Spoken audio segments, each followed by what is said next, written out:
Welcome to online classes. నేను మల్లెకేడి చెన్నోజీ, సహాయ ఆచార్యులు, అర్థశాస్త్ర విభాగం, ప్రభుత్వ డిగ్రీ కళాశాల, హైతనగర్.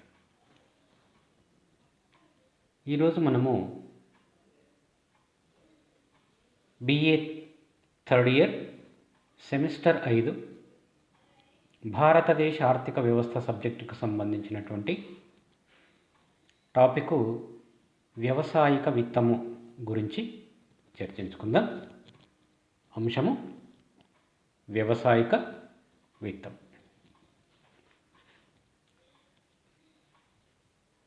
ఇతర రంగాలలాగే వ్యవసాయ రంగానికి కూడా వ్యవసాయ కార్యకలాపాలను కొనసాగించడానికి విత్తం లేదా డబ్బు అవసరం ఎంతైనా ఉంటుంది.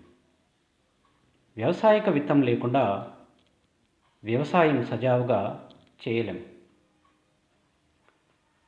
మంచి విత్తనాలను, ఎరువులను, క్రిమిసంహారక మందులను, నూతన వ్యవసాయ ఉత్పాదకాలను, పనిముట్లను, పశువులను, బావులను త్రవ్వించడానికి, నీటిపారుదల సౌకర్యాలను ఏర్పాటు చేసుకోవడానికి, కంచెలు వేసుకోవడానికి, భూమి పునరుద్ధరణకు, ఇట్లా అనేక రకాలైనటువంటి కార్యక్రమాల ద్వారా భూమిని అభివృద్ధిపరచుకోవడానికి విత్తం అవసరం ఎంతైనా ఉంటుంది. అయితే వ్యవసాయ విత్తానికి, వ్యవసాయేతర విత్తానికి తేడా ఉంది. వ్యవసాయ రంగం లక్షణాలకు ఇతర రంగాల లక్షణాలకు ఎంతో వైరుధ్యం ఉంది. వ్యవసాయ రంగం మొత్తం ప్రైవేటు రంగం కింద ఉంటుంది. అది కూడా అసంఘటితమైంది. ఈ రంగానికి విత్త సౌకర్యాలను కల్పించే మార్గాలు చాలా తక్కువ. అంతేకాక విత్తానికి కావలసిన తాకట్టు, హామీల విషయంలో వ్యవసాయదారులు భూమి తప్ప మరేమీ హామీగా కానీ లేదా సెక్యూరిటీగా కానీ చూపించుకోలేరు. మరి భూమినేమో తొందరగా అమ్మి ద్రవ్య రూపంలో మార్చుకునేటువంటి అవకాశం లేకపోవడం వల్ల విత్త సహాయం అందించడానికి సంఘటిత సంస్థలు ముందుకు రావు. వ్యవసాయ రంగం నిర్వహణలోను, వస్తువుల ప్రత్యేకీకరణలోను, విక్రయంలోను అనేక సమస్యలు ఉంటాయి. ఈ సమస్యల కారణంగా వ్యవసాయదారులకు సంఘటిత రంగంలాగా అంత సులభంగా పరపతి లేదా విత్తం అనేది లభించదు. అయినప్పటికీ వ్యవసాయ రంగంలో ఉత్పత్తిని కొనసాగించాలంటే ఉత్పాదితాలను కొనడానికి మూలధనం అవసరమైనందువల్ల ఈ విత్తము లేదా పరపతిని సమకూర్చుకోవలసి ఉంటుంది. అంటే ఈ విత్తం యొక్క అవసరము ఎంతైనా ఉందని చెప్పవచ్చు. కానీ చాలామంది వ్యవసాయదారులు పేదరికంలో ఉండడం, ఇతరుల దగ్గర నుంచి పరపతిని పొంది వ్యవసాయ కార్యకలాపాలను నిర్వహించడం జరుగుతుంది. ఇవి కాకుండా వ్యవసాయదారుడు నిత్య జీవిత అవసరాలను తీర్చుకోవడం కోసం కూడా పరపతి అవసరం అవుతుంది, అంటే డబ్బు అవసరం అవుతుంది. కాబట్టి పరపతి అనేది వివిధ రకాలుగా అవసరం అవుతుంది. అందుకే పరపతిని ఉపయోగించేటువంటి తీరును బట్టి రెండు భాగాలుగా విభజించవచ్చు. ఒకటి ఉత్పాదకత ఉద్దేశాలు. ఇవి రెండు రకాలు. ఒకటి ఉత్పాదక అవసరాలు, రెండు అనుత్పాదక అవసరాలు. రెండవ రకమైనటువంటి కాలపరిమితి. ఇవి మూడు రకాలు: స్వల్పకాలిక పరపతి, మధ్యకాలిక పరపతి, దీర్ఘకాలిక పరపతి. మరి ఉత్పాదక అవసరాలు అంటే ఏంటివి? అంటే తీసుకున్నటువంటి రుణాన్ని వ్యవసాయ ఉత్పత్తి కోసం వినియోగిస్తే, అంటే భూములు కొనడానికి, భూమిని అభివృద్ధి చేయడానికి, విత్తనాలు, ఎరువులు, పురుగు మందులు, పనిముట్లు, పశువులు మొదలైన వాటిని కొనుగోలు చేయడానికి వినియోగిస్తే దాన్ని ఉత్పాదితమైనటువంటి ఉద్దేశంగాను ఈ రకమైనటువంటి పరపతిని లేదా రుణాన్ని ఉత్పాదితమైనటువంటి రుణంగా చెప్పవచ్చు. అంటే ఈ రకంగా చేసేటువంటి రుణం వల్ల తిరిగి ఆదాయం కానీ, వస్తువులు కానీ, ఆస్తి కానీ తయారవుతుంది. ఇక తీసుకున్నటువంటి రుణాన్ని ఖర్చు చేసినందువల్ల ఏ రకమైనటువంటి ఆదాయం కానీ, ఆస్తి కానీ లేదా వస్తువులు కానీ తయారు కాకుంటే దానిని అనుత్పాదక ఉద్దేశానికి తీసుకున్నటువంటి రుణం అని చెప్పవచ్చు. ఉదాహరణకు కుటుంబ వినియోగ అవసరాల కోసం, పండగల కోసం, శుభకార్యాల కోసం, చావులు, తద్దినాలు మొదలైన వాటి కోసం వినియోగించే పరపతిని అనుత్పాదితమైనటువంటి ఉద్దేశంగా చెప్పవచ్చు. అయితే రిజర్వ్ బ్యాంక్ వారి ఒక అంచనా ప్రకారం దేశంలో వ్యవసాయదారులు తీసుకున్నటువంటి మొత్తం పరపతిలో సుమారు 53% అనుత్పాదక అవసరాల కోసమే వినియోగించడం జరుగుతుందని తెలుస్తుంది. కాబట్టి పరపతి ఉద్దేశాలను ఉత్పాదక అవసరాల కోసం వినియోగిస్తే దాన్ని 2 రకాలుగా చెప్పుకోవచ్చు. ఇక కాలపరిమితిని బట్టి పరపతిని 3 రకాలుగా వర్గీకరణ చేయవచ్చు. చెప్పుకున్నాం. మొదటిది స్వల్పకాలిక పరపతి. సామాన్యంగా వ్యవసాయ కార్యకలాపాలు నిర్వహించడానికి, అంటే విత్తనాలు, పశుగ్రాసం, ఎరువులు, క్రిమిసంహారక మందులు ఇట్లాంటి వాటిని కొనడానికి అవసరమైనటువంటి పరపతిని స్వల్పకాలిక పరపతి అంటారు. సాధారణంగా ఈ పరపతి కాలపరిమితి 15 నెలల కంటే తక్కువగా ఉంటుంది. ఈ విధంగా తీసుకున్నటువంటి పరపతిని పంట కోతల తర్వాత తీర్చడం జరుగుతుంది. ఇక రెండవ రకమైనటువంటి పరపతి మధ్యకాలిక పరపతి. 15 నెలల నుంచి 5 సంవత్సరాల మధ్యకాలంలో పెట్టుబడి కోసం వినియోగించబడి తీర్చేటువంటి పరపతిని మధ్యకాలిక పరపతి అంటారు. మధ్యకాలిక పరపతి అంటే తీసుకున్నటువంటి రుణాన్ని 15 నెలల నుంచి 5 సంవత్సరాల మధ్య తీర్చడానికి అవకాశం ఉండేటువంటి పరపతి. మరి ఇట్లాంటి పరపతిని ఏ అవసరాల కోసం వినియోగిస్తున్నారు అని అంటే, భూమిని మెరుగుపరచడం కోసం కావచ్చు, పశువులను కొనడానికి కావచ్చు, చిన్న చిన్న వ్యవసాయ పనిముట్లు కొనుగోలు చేయడానికి, లేదా కంచెలు వేయడము మొదలైన వాటి కోసము ఈ మధ్యకాలిక పరపతిని ఉపయోగించడం జరుగుతుంది. అయితే ఈ రుణాలు ఒకేసారి తిరిగి చెల్లించడం సాధ్యం కాదు. కాబట్టి వీటిని వాయిదా రూపంలో చెల్లించడం జరుగుతుంది. ఇక కాలపరిమితి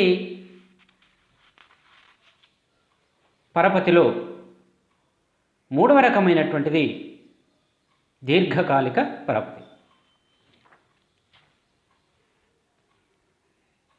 దీర్ఘకాలిక పరపతి ఏ అవసరాల కొరకు ఉపయోగిస్తున్నారు లేదా దేనికోసం వాడుకుంటారు అంటే, కొత్తగా భూమిని కొనడానికి, అంటే అదనపు భూమిని కొనడానికి, శాశ్వతమైన భూమి అభివృద్ధి కార్యక్రమాలను అమలుపరచడానికి, అంటే భూమి పునరుద్ధరణ కావచ్చు, పెద్ద పెద్ద పశువుల కొట్టాలు నిర్మించడానికి, ట్రాక్టర్లు కొనుగోలు చేయడానికి, పంపు సెట్లు కొనడానికి, హార్వెస్టర్లు కొనడానికి, చెరుకు క్రషర్లు కొనడానికి మొదలైన వాటి కోసము ఈ రుణాలు తీర్చడానికి, కొత్తవి కొనుగోలు చేయడానికి అవసరమైనటువంటి పరపతిని దీర్ఘకాలిక పరపతి అంటారు. ఇది పెద్ద ఎత్తున అవసరమవుతుంది. కాబట్టి దీనిని తీర్చడానికి కావలసిన కాలపరిమితి 5 సంవత్సరాల కంటే ఎక్కువగా ఉంటుంది. అంటే సాధారణంగా దీర్ఘకాలిక పరిమితి 15 నుంచి 20 సంవత్సరాల మధ్య ఉంటుంది. ఈ విధంగా కాలపరిమితిని బట్టి పరపతిని 3 రకాలుగా వర్గీకరణ చేయవచ్చు. అయితే రైతులకు పరపతి ఎన్నెన్ని రకాలుగా ఎక్కడెక్కడి నుంచి లభిస్తుంది అనేది తెలుసుకోవాలి. దీన్ని ఏమంటామంటే పరపతి ఆధారాలు లేదా వ్యవసాయ పరపతి మూలాధారాలు అన్నట్టు. ఏ మార్గాల ద్వారా రైతులకు పరపతి అందుతుంది? సాధారణంగా రైతులకు అందేటువంటి పరపతిని 2 రకాలుగా విభజన చేయవచ్చు. ఒకటి ప్రైవేటు ఆధారాలు, వీటినే సంస్థాపరం కాని ఆధారాలు అంటున్నాం. రెండవది సంస్థాపరమైన ఆధారం. ఈ ప్రైవేటు ఆధారాలు లేదా సంస్థాపరం కాని ఆధారాలు, దీంట్లో ప్రధానమైనటువంటి పరపతిని అందించేటువంటి వాళ్ళు ఎవరయ్యా అంటే, ఒకటి వడ్డీ వ్యాపారస్తులు, 2 కమిషన్ ఏజెంట్లు వ్యాపారులు, 3 బంధువులు స్నేహితులు, 4 పెద్ద పెద్ద భూస్వాములు. మరి వీరి గురించి ఒకసారి తెలుసుకుందాం. ముందుగా ప్రైవేటు ఆధారాల్లో వడ్డీ వ్యాపారస్తుల గురించి తెలుసుకుందాం. స్వాతంత్రానికి పూర్వం ఆ తర్వాత కూడా చాలా రోజుల వరకు గ్రామీణ ప్రాంతాలలో వడ్డీ వ్యాపారస్తుల యొక్క ప్రాబల్యం ఎక్కువగా ఉండేది. భారతదేశంలో వ్యవసాయ పరపతిని అందించే అనేక సంస్థాపరమైన ఈ మార్గాలు ఉన్నప్పటికీ వీరి ప్రాబల్యం మాత్రం ఇంకా తగ్గలేదు. అయితే ఈ వడ్డీ వ్యాపారస్తులను 2 రకాలుగా విభజించవచ్చు. ఒకటి వృత్తిరీత్యా వడ్డీ వ్యాపారులు, రెండవది ఇతర వృత్తులను నిర్వహిస్తూ వడ్డీ వ్యాపారం చేసేవారు. వృత్తిరీత్యా వడ్డీ వ్యాపారం చేసేవారంటే కేవలము వడ్డీ వ్యాపారం మాత్రమే వృత్తిగా నిర్వహించి దాని మీద మాత్రమే జీవనాధారాన్ని పొందేటువంటి వారిని వృత్తిరీత్యా వడ్డీ వ్యాపారులు అని అంటున్నారు. ఇక మీ రెండవ రకమైనటువంటి వారు ఎవరు అని అంటే, ఇతర రకాలైనటువంటి వృత్తులను నిర్వహిస్తూనే ఈ వడ్డీ వ్యాపారం చేసేటువంటి వాళ్ళను రెండవ రకంగా మనము విభజన చేయవచ్చు. అయితే ఈ ఇరు వర్గాల వారు కూడా గ్రామీణ వ్యవస్థలో చాలా బలమైనటువంటి స్థానాన్ని సంపాదించడానికి చాలా కారణాలు ఉన్నాయి. ఎందుకు వీళ్ళు గ్రామీణ ప్రాంతాలలో ఇంత ప్రాబల్యాన్ని సంపాదించారంటే, వడ్డీ వ్యాపారస్తులు ఉత్పాదక కార్యకలాపాలకే కాకుండా అనుత్పాదక అవసరాలకు కూడా వడ్డీ ఇస్తారు. ఇచ్చేటువంటి వడ్డీని ప్రామిసరీ నోట్ల మీద రాసుకొని అల్పకాలిక అవసరాలకు అప్పులు ఇవ్వడమే కాకుండా ఏమాత్రం ఆలస్యం లేకుండా అప్పు ఇవ్వడానికి గ్రామీణులకు అందుబాటులో ఉంటారు. అంతేకాకుండా వీరు గ్రామీణ ప్రాంతాల్లో ఉంటారు కాబట్టి వ్యవసాయదారులతో చాలా దగ్గర సంబంధాలు ఉండడం వల్ల వీరితో అప్పు తీసుకోవడం చాలా తేలిక. ఈ కారణాల వల్ల వారు వ్యవసాయదారులను తేలికగా ఆకర్షించడం, వారికి అప్పులు ఇవ్వడం జరుగుతుంది. ఈ వడ్డీ వ్యాపారస్తులు ఇచ్చినటువంటి సొమ్ము కంటే కొన్నిసార్లు అధికంగా కూడా రుణపత్రాలలో రాసుకోవడం, అంతేకాకుండా పంటలను తమకే తక్కువ ధరలకు అమ్మాలనేటువంటి నియమాలతో కూడినటువంటి రుణాలను ఇవ్వడం మొదలైనటువంటి అక్రమాలతో పాటు అధికమైనటువంటి వడ్డీని కూడా వీళ్ళు వసూలు చేస్తున్నారు. ఈ రకంగా వడ్డీ వ్యాపారస్తుల వల్ల భారతదేశంలో రైతులు అమాయకత్వం వల్ల, నిరక్షరాస్యత వల్ల చాలా నష్టపోతున్నారు. అందుకే వడ్డీ వ్యాపారస్తుల అవినీతిని నిరోధించడానికి రాష్ట్ర ప్రభుత్వాలు అనేక చట్టపరమైనటువంటి చర్యలను తీసుకుంటున్నాయి. ఈ వడ్డీ వ్యాపారస్తుల వృత్తికి సంబంధించినటువంటి వాళ్ళైతే తప్పకుండా లైసెన్సులు తీసుకోవాలి. రుణాలు, వడ్డీ ఈ విషయంలో సరైనటువంటి లెక్కలను, పద్దులను నిర్వహించాలి. ఇచ్చినటువంటి మొత్తాలకు రసీదులు ఇవ్వాలి. ప్రభుత్వం నిర్ణయించినటువంటి వడ్డీ రేట్లకే అప్పులు ఇవ్వాలి అనేటువంటి నియమ నిబంధనలు ఏర్పాటు చేయడం జరిగింది ప్రభుత్వం. అయినప్పటికీ కూడా సంస్థాపరమైనటువంటి సంస్థల అభివృద్ధి జరగకపోవడం వల్ల వడ్డీ వ్యాపారస్తుల యొక్క ప్రాబల్యం ఇంకా తగ్గలేదు అనేది తెలుస్తుంది. వ్యవసాయ పరపతి ప్రైవేటు ఆధారాలు, రెండవది కమిషన్ ఏజెంట్లు, వ్యాపారస్తులు. సాధారణంగా ఈ కమిషన్ ఏజెంట్లు, వ్యాపారస్తులు రైతులకు పంట విత్తే సమయంలోనే కావలసినటువంటి పరపతిని, ఎరువులను, విత్తనాలను, పురుగు మందులను వారికి ముందుగానే ఇవ్వడం జరుగుతుంది. అయితే పంట పండిన తర్వాత పండిన పంటను తమకే ముందుగా విక్రయించాలని, మార్కెట్లో ఉన్నటువంటి ధర కంటే తక్కువ రేటుకు విక్రయించాలనేటువంటి నియమ నిబంధనలతో ఈ కమిషన్ ఏజెంట్లు, వ్యాపారస్తులు రైతులకు కావలసినటువంటి పరపతిని కానీ ఇతర వ్యవసాయ ఉత్పాదకాలను కానీ సమకూర్చడం జరుగుతుంది. దీనివల్ల కూడా రైతులు గిట్టుబాటు ధర రాకపోవడం, కావలసినటువంటి ఆదాయాన్ని సంపాదించుకోలేకపోతున్నారు గ్రామీణ ప్రాంతాలు. ఇక ప్రైవేటు ఆధారాల్లో చివరిది బంధువులు, స్నేహితులు. ఈ బంధువులు, స్నేహితులు దగ్గర తీసుకునేటువంటి పరపతి చేబదులుగా కొద్ది కాలానికి మాత్రమే తీసుకోవడం జరుగుతూ ఉంటుంది. దీని మీద రుణము లేకుండానే సాధారణంగా బంధువులు, స్నేహితులు ఇవ్వడం జరుగుతూ ఉంటుంది. కానీ మొత్తం పరపతిలో ఈ రకంగా సమకూరేటువంటి పరపతి చాలా స్వల్ప పరిమాణంలో ఉంటుందనేది మనకు తెలిసిన విషయం. ఇక పరపతి మార్గాలలో రెండవది సంస్థాపరమైన పరపతి ఆధారాలు. సంస్థాపరమైన పరపతి ఆధారాలలో మొదటిది ప్రభుత్వం. ప్రభుత్వం వ్యవసాయదారులకు ప్రత్యక్షంగాను పరోక్షంగాను పరపతిని సమకూరుస్తుంది. తక్కువ రుణాల రూపంలో ప్రభుత్వం ప్రత్యక్షంగా పరపతిని అందజేస్తుంది. శాశ్వతమైన భూమి అభివృద్ధి పథకాల కోసం, అంటే బావులు ద్రవ్వించడము, నీటిపారుదల సౌకర్యాలను కల్పించడము, భూమి కోత, వరదల నుంచి రక్షించడం వంటి కార్యక్రమాలకు దీర్ఘకాలానికి సంబంధించినటువంటి రుణాలను నామమాత్రపు వడ్డీకే మంజూరు చేయడం జరుగుతుంది. ఇవే కాకుండా రైతులకు కావలసినటువంటి రుణాన్ని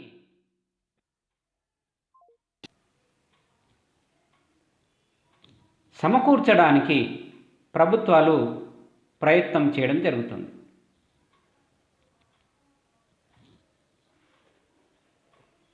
తెలంగాణ రాష్ట్రంలో రాష్ట్ర ప్రభుత్వము రైతులకు పెట్టుబడి సహాయం కింద సంవత్సరానికి ఎకరాకు 5,000 చొప్పున, 2 పంటలకు ఎకరాకు 10,000 పెట్టుబడి సహాయంగా సమకూర్చడం జరుగుతుంది.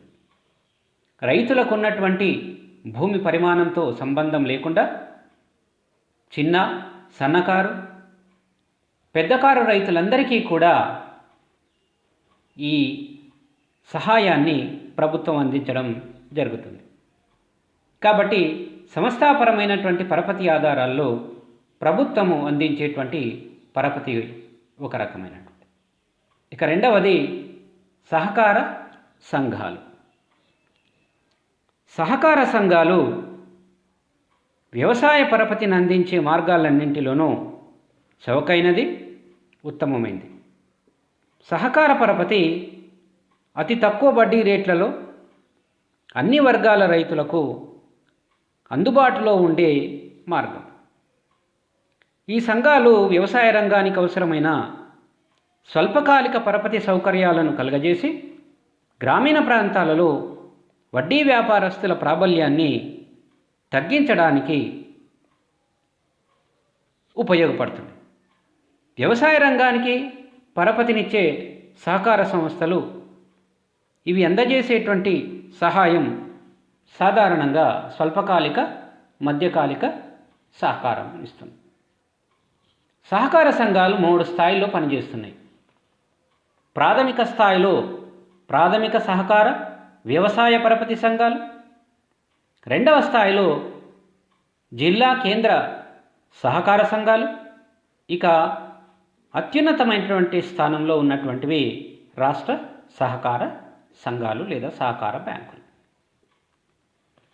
ఇక రైతులకు దీర్ఘకాలికమైనటువంటి రుణాలను సమకూర్చేటువంటి సంస్థలు భూమి అభివృద్ధి బ్యాంకులు. వీటిని పూర్వము భూమి తనఖా బ్యాంకులు అని పిలిచేవారు. ఈ భూమి తనఖా బ్యాంకులను మొదటిసారిగా 1920లో పంజాబ్లో ప్రారంభించారు. ఆ తర్వాత వీటిని ఇతర రాష్ట్రాల్లో కూడా ప్రారంభించడం జరిగింది. ఇక సంస్థాపరమైనటువంటి పరపతిని అందించేటువంటి పరపతి మార్గాలలో తర్వాతది వాణిజ్య బ్యాంకులు. వీటిని కమర్షియల్ బ్యాంక్స్ అంటున్నాం. వాణిజ్య బ్యాంకులు ఏర్పాటు చేయడమే లాభోద్దేశంతో ఏర్పాటు చేయబడినటువంటి సంస్థలు. అందుకే వ్యవసాయ పరపతి విషయంలో చాలా కాలంగా వాణిజ్య బ్యాంకుల పాత్ర చాలా పరిమితంగానే ఉండేది. ప్రకృతి మీద ఆధారపడి వ్యవసాయం చేస్తున్న వ్యవసాయదారులకు రుణాలను ఇవ్వడం వాణిజ్య బ్యాంకులకు లాభదాయం కాదు. కాబట్టి ఈ ఉద్దేశంతోనే వ్యవసాయ పరపతికి ఈ బ్యాంకులు దూరంగా ఉండిపోయినాయి. ఇక 1951-52 గ్రామీణ పరపతి పరిశీలనా సంఘం వారు చేసిన సూచనలు అనుసరించి గ్రామీణాభివృద్ధికి సంబంధించిన పథకంలో ఒక భాగంగా ఇంపీరియల్ బ్యాంకును జాతీయం చేసి స్టేట్ బ్యాంక్ ఆఫ్ ఇండియాగా మార్చడం జరిగింది. ఈ స్టేట్ బ్యాంక్ ఆఫ్ ఇండియా గురించి మనం తర్వాత తెలుసుకుందాం. ముందు వాణిజ్య బ్యాంకులు చేసేటువంటి కార్యక్రమాలను గురించి తెలుసుకుందాం. వాణిజ్య బ్యాంకులు 2 రకాలైనటువంటి సహాయాలను పరపతిని అందిస్తున్నాయి. ఒకటి ప్రత్యక్ష సహాయం, రెండవది పరోక్ష సహాయం. ప్రత్యక్ష సహాయంలో వ్యవసాయ కార్యకలాపాల కోసం ఇచ్చే పరపతిని 3 రకాలుగా వర్గీకరించవచ్చు. స్వల్పకాలిక పరపతి, మధ్యకాలిక పరపతి, దీర్ఘకాలిక పరపతి. స్వల్పకాలిక పరపతి అంటే మనం ఇంతకుముందు చెప్పుకున్నట్లుగానే వ్యవసాయ పంటలు అయినటువంటి వరి, గోధుమ, ఇతర రకాలైనటువంటి పంటలకు అయ్యేటువంటి వార్షిక ఖర్చు కోసం ఇచ్చే రుణాలను పంట రుణాలు అని అంటారు. అయితే తోట పంటలైనటువంటి టీ కానీ, కాఫీ కానీ, రబ్బర్ కానీ ఇట్లాంటి పంటలకు అయ్యేటువంటి ఖర్చు కోసం ఇచ్చేటువంటి రుణాలను లేదా పరపతిని ఉత్పత్తి రుణాలు అని అంటారు.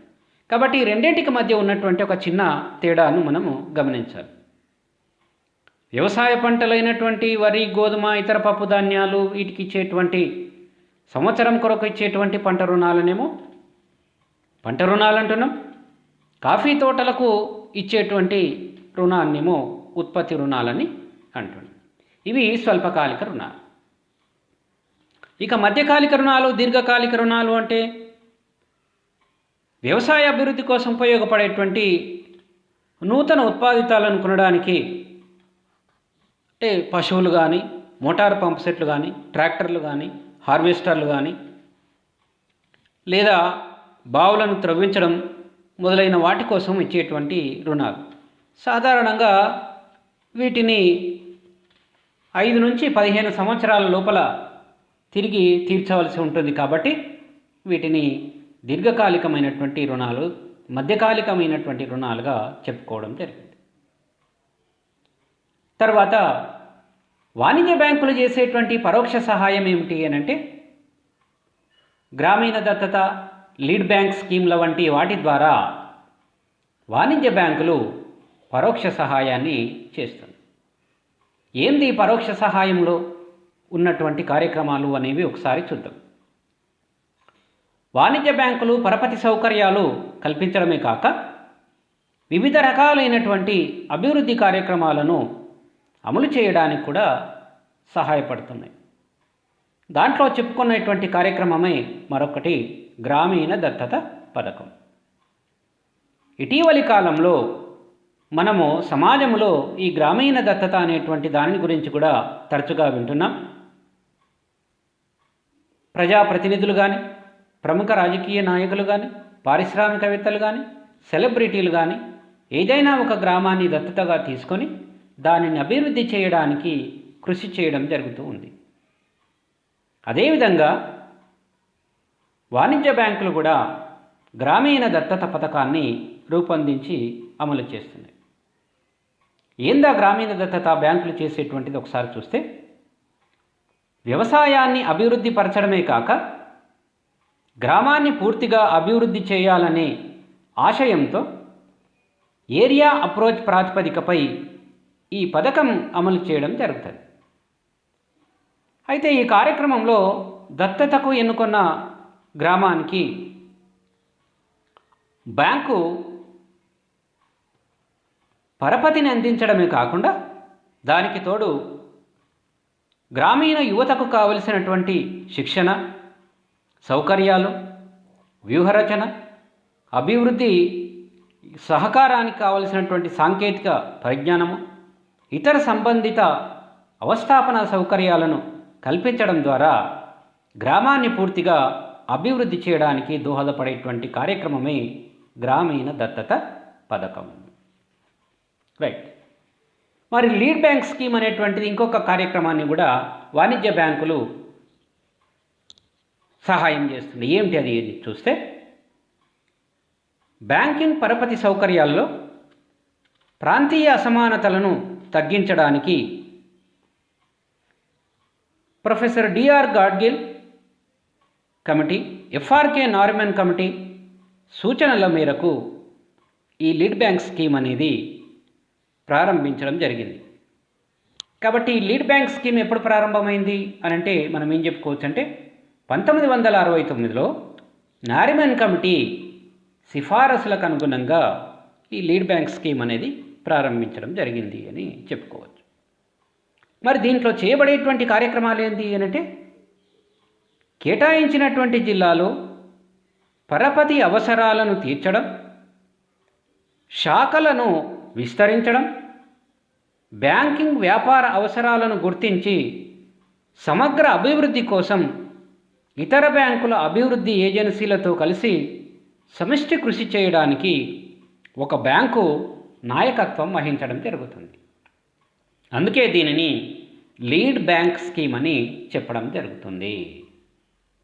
ఈ పథకం ద్వారా ఏ జిల్లానైతే వాళ్ళు ఎంచుకున్నారో ఆ జిల్లాకు కావలసినటువంటి బ్యాంక్ సౌకర్యాలను ఏర్పాటు చేయడం, అదేవిధంగా ఇతర రకాలైనటువంటి కార్యక్రమాలను రూపొందించడం ద్వారా నాయకత్వం వహించినటువంటి బ్యాంకులని మనము లీడ్ బ్యాంక్ కార్యక్రమం అని చెప్పడం జరుగుతుంది. రైట్. ఇక సంస్థాపరమైనటువంటి పరపతి ఆధారాలలో మరొకటి స్టేట్ బ్యాంక్ ఆఫ్ ఇండియా. దీన్నే భారతీయ స్టేట్ బ్యాంక్ అని పిలవడం జరుగుతుంది. మనం ఇంతకుముందు చెప్పుకున్నట్లుగానే 1955లో ఇంపీరియల్ బ్యాంకును జాతీయం చేసి దానిని స్టేట్ బ్యాంక్ ఆఫ్ ఇండియాగా రూపాంతరం చెందించడం జరిగింది. కాబట్టి స్టేట్ బ్యాంక్ ఆఫ్ ఇండియాకు పాత పేరు ఇంపీరియల్ బ్యాంకు. ఇది 1955లో స్టేట్ బ్యాంక్ ఆఫ్ ఇండియాగా రూపాంతరం చెందింది అని చెప్పుకోవచ్చు. మరి దీనికి సంబంధించినటువంటి గ్రామీణ పరపతి ఏ విధంగా ఉంది, ఎట్లా ఉంటుంది అనేది ఒకసారి చూద్దాం. దేశవ్యాప్తమైన ఒక వాణిజ్య బ్యాంకును ప్రభుత్వం నెలకొల్పాలని, అది గ్రామీణ ప్రాంతాలలో పెద్ద ఎత్తున బ్రాంచీలను తెరిచి గ్రామ ప్రజలలో బ్యాంకింగ్ అలవాట్లు పెంపొందించి వ్యవసాయ రంగం అభివృద్ధి కార్యక్రమాలలో పాల్గొని సహకార వ్యవస్థను పటిష్టం చేయడం వంటి అనేక విధులను సమర్థవంతంగా నిర్వహించాలని గ్రామీణ పరపతి పరిశీలన సంఘం సూచించింది. ఇక ఈ సూచనలను అనుసరించి ప్రభుత్వం 1955లో ఇంపీరియల్ బ్యాంకును స్టేట్ బ్యాంక్ ఆఫ్ ఇండియాగా జాతీయం చేసి నామకరణం చేసింది. దేశంలో ఉండే వివిధ రాష్ట్రాల ప్రభుత్వ బ్యాంకులకు దీనికి అనుబంధ బ్యాంకులుగా రూపొందించింది. ఈ బ్యాంకు గ్రామీణ వ్యవసాయదారులకు వివిధ రకాలుగా సహాయం చేస్తుంది. అవి ఏవయ్యా అంటే చిన్న చిన్న పట్టణాల్లో, మండలాల్లో బ్యాంకుల బ్రాంచీలను స్థాపించి ప్రజలలో బ్యాంకింగ్ అలవాట్లు పెంపొందించడం, 5,000 గ్రామాలను దత్తత తీసుకొని ఆ గ్రామాల్లో వారికి కావలసినటువంటి పరపతి సౌకర్యాలను సమకూర్చడం, సహకార సంస్థలకు కావలసినటువంటి నిధులను సమకూర్చడం, తక్కువ వడ్డీ రేట్లకు సహకార సంస్థలకు స్వల్పకాలిక పరపతిని ఇవ్వడం, మార్కెటింగ్, ప్రాసెసింగ్ మొదలైన సౌకర్యాలను కల్పించడానికి సహకార సంస్థలకు పరపతిని అందజేయడం, గిడ్డంగులను నిర్మించడానికి కావలసిన సహాయం అందించడం. ఈ విధంగా గ్రామీణ ప్రాంతాల్లో, మండల ప్రాంతాల్లో వ్యవసాయ అభివృద్ధికి కావలసినటువంటి సమస్తపరమైనటువంటి ఏర్పాట్లను చేయడానికి కావలసిన పరపతిని స్టేట్ బ్యాంక్ ఆఫ్ ఇండియా అందించడం జరుగుతుంది. ఇక సంస్థాపరమైనటువంటి పరపతి మార్గాలలో మరొకటి ప్రాంతీయ గ్రామీణ బ్యాంకు. ఈ ప్రాంతీయ గ్రామీణ బ్యాంకులను మొట్టమొదట 1975 అక్టోబర్ 2న స్థాపించడం జరిగింది. 1975 అక్టోబర్ 2న ప్రాంతీయ గ్రామీణ బ్యాంకులు, రీజనల్ రూరల్ బ్యాంక్స్ స్థాపించడం జరిగింది. 20 అంశాల కార్యక్రమంలో గ్రామీణ రుణభారాన్ని తగ్గించి సంస్థాపరమైనటువంటి పరపతి సౌకర్యాలను ఎక్కువ చేయాలని ప్రభుత్వం ఆశించింది. దీంట్లో భాగంగా 2 హెక్టార్ల కన్నా తక్కువ భూమి ఉన్న చిన్న రైతులకు, సన్నకారు రైతులకు, వ్యవసాయ కూలీలకు సంస్థాపరమైన పరపతి సౌకర్యాలు చేకూర్చడం ద్వారా గ్రామీణ ప్రాంతాలలో వ్యవసాయం, పరిశ్రమలు, వాణిజ్యం ఇంకా ఆర్థిక కార్యకలాపాలను అభివృద్ధి పరచడమే ఈ ప్రాంతీయ గ్రామీణ బ్యాంకుల ముఖ్య ఉద్దేశం.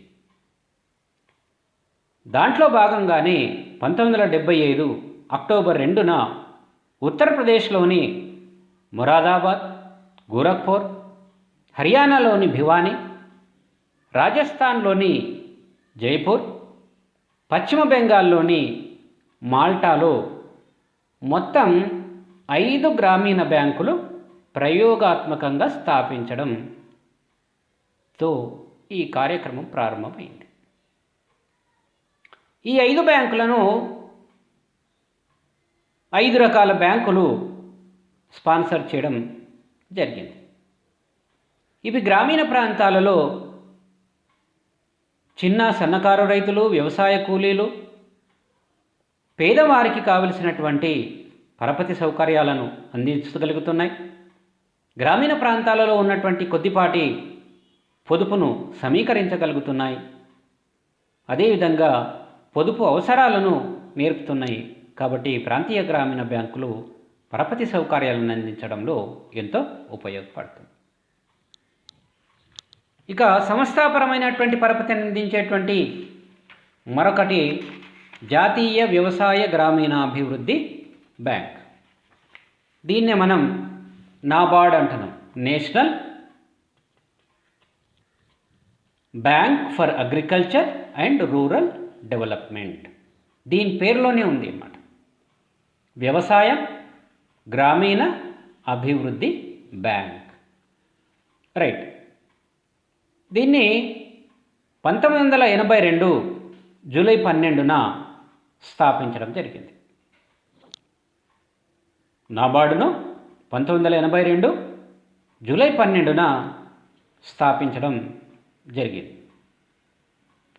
మరి ఇది ఎట్లా స్టార్ట్ అయింది, దీని యొక్క విధులు ఏమిటి అనేది తెలుసుకుంటే బాగుంటుంది. మనం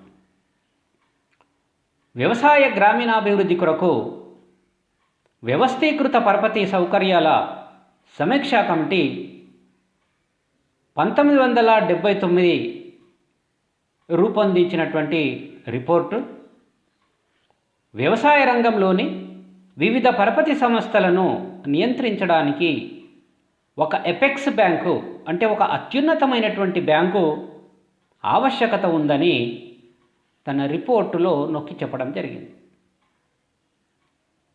దీనికోసమనే ప్రభుత్వము 1982లో ఈ జాతీయ వ్యవసాయ గ్రామీణాభివృద్ధి బ్యాంకును ఏర్పాటు చేయడం జరిగింది. దీన్ని ఏర్పాటు చేసినప్పుడు దీని మూలధనం దాదాపు 500 కోట్లు. దీంట్లో కేంద్ర ప్రభుత్వానికి రిజర్వ్ బ్యాంకు చెరిసగం నిధులను సమకూర్చి దీన్ని ఏర్పాటు చేయడం జరిగింది.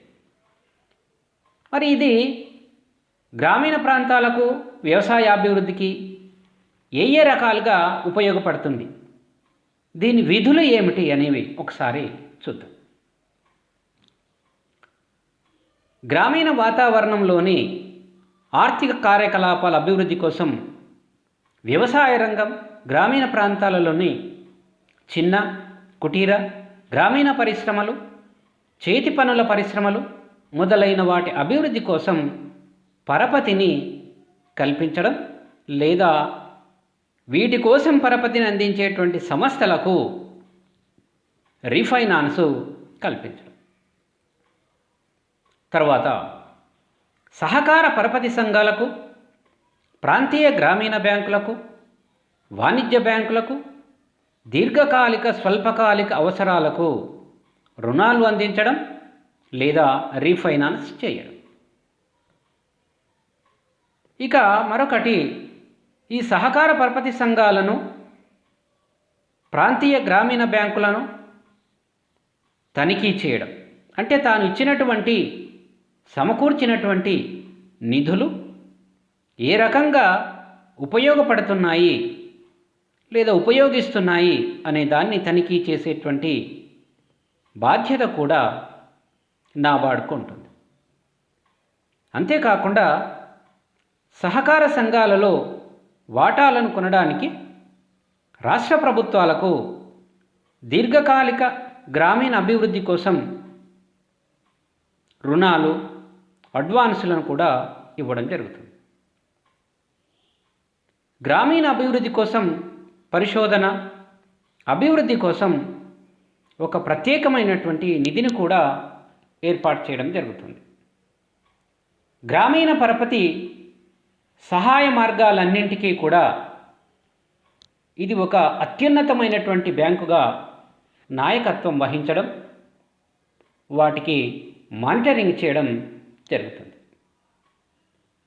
గ్రామీణ పరపతి అభివృద్ధి విధానాలను, ప్రణాళికలను తయారు చేయాలి, వాటిని అమలుపరచడం, గ్రామీణ పరపతి మార్గాలను సమన్వయం చేయడం, వీటన్నింటి గురించినటువంటి పరిశోధన చేయడం, శిక్షణ కార్యక్రమాలను కల్పించడం మొదలైన వాటికి నాయకత్వం వహించడం, అవసరమైనప్పుడు ప్రభుత్వాలకు కావలసినటువంటి సలహాలను, సూచనలను ఇవ్వడం కూడా ఈ బ్యాంకు చేస్తుంది. ఈ రకంగా జాతీయ వ్యవసాయ గ్రామీణాభివృద్ధి బ్యాంకు వ్యవసాయము మరియు గ్రామీణాభివృద్ధికి కావలసినటువంటి పరపతిని రీఫైనాన్స్ ద్వారా వివిధ సంస్థల ద్వారా సమకూర్చి వ్యవసాయ పరపతిని కలిగిస్తడం జరుగుతుంది. ఇక వ్యవసాయ పరపతిలో మరొక కార్యక్రమం సమగ్ర గ్రామీణాభివృద్ధి కార్యక్రమం, integrated rural development programme, IRDP అని అంటున్నాం. సరే, మరి గ్రామీణాభివృద్ధి అంటే ఏంది? ముందుగా గ్రామీణాభివృద్ధి అంటే ఏంది అనేది ఒకసారి తెలుసుకుందాం.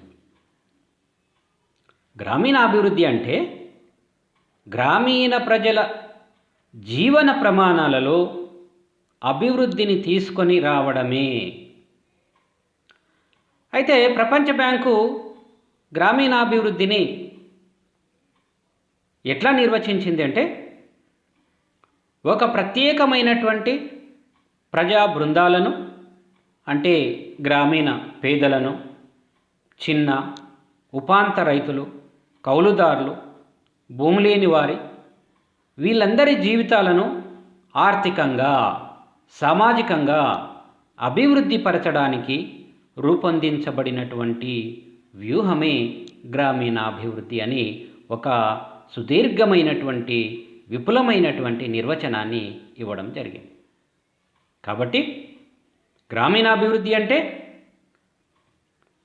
ఒక ప్రజా బృందం, అంటే వాళ్ళు గ్రామీణులుగా పేదలు కావచ్చు, చిన్న రైతులు, ఉపాంత రైతులు, కౌలుదారులు, భూమి లేని వ్యవసాయ కూలీలు, వీళ్ళందరి జీవితాలను ఆర్థికంగా సామాజికంగా అభివృద్ధి పరచడానికి మనం రూపొందించేటువంటి ఒక వ్యూహం కావచ్చు, ఒక కార్యక్రమం కావచ్చు, ఒక పథకము కావచ్చు, దాన్ని మనం గ్రామీణాభివృద్ధి అని చెప్పవచ్చు అని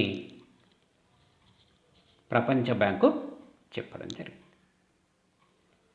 ఇక భారతదేశంలో అల్పాదాయాలను పొందేవారు లేదా పేదరికంలో జీవించేవారి జీవన ప్రమాణాలలో అభివృద్ధిని సాధించడానికి మనం కూడా అనేక రకాలైనటువంటి కార్యక్రమాలను రూపొందించడం, అమలు చేయడం జరిగింది. దాంట్లో భాగమే గ్రామీణాభివృద్ధి కార్యక్రమం, దారిద్ర్య నిర్మూలన కార్యక్రమం, సమాజ అభివృద్ధి కార్యక్రమం మొదలైనవి. వీటితో పాటు చిన్నకారు రైతుల అభివృద్ధి agency, small farmers development agency, ఉపాంత రైతులు వ్యవసాయ కార్మికుల అభివృద్ధి agency, marginal farmers and agricultural labour agency, కరువు ప్రాంతాల అభివృద్ధి పథకం, డ్రాట్ ప్రోన్ ఏరియా ప్రోగ్రాం, పనికి ఆహార పథకం, ఫుడ్ ఫర్ వర్క్ ప్రోగ్రాం. ఇవి కాకుండా వీటన్నింటిని మనం ఇప్పుడు కలిపేసి జాతీయ వ్యవసాయ గ్రామీణ ఉపాధి హామీ పథకం అని వివిధ రకాలైనటువంటి పథకాలను రూపొందించి అమలుపరచడం జరుగుతున్నది. ఈ పథకాలు ఒకే ప్రాంతంలో అమలు జరపడం వల్ల అన్ని పథకాలు అమలు జరపడంలో ఏర్పడినటువంటి ఇబ్బందులు, సమస్యల వల్ల వీటన్నింటికీ నాయకత్వంగా ఒకే రకమైన కార్యక్రమం ఉండాలనే ఉద్దేశంతో ఏర్పాటు చేయబడినటువంటిది గ్రామీణాభివృద్ధి పథకము. కాబట్టి గ్రామీణుల యొక్క సమగ్రమైనటువంటి అభివృద్ధి కోసము ఏర్పాటు చేయబడినటువంటి కార్యక్రమమే సమగ్ర గ్రామీణాభివృద్ధి కార్యక్రమం.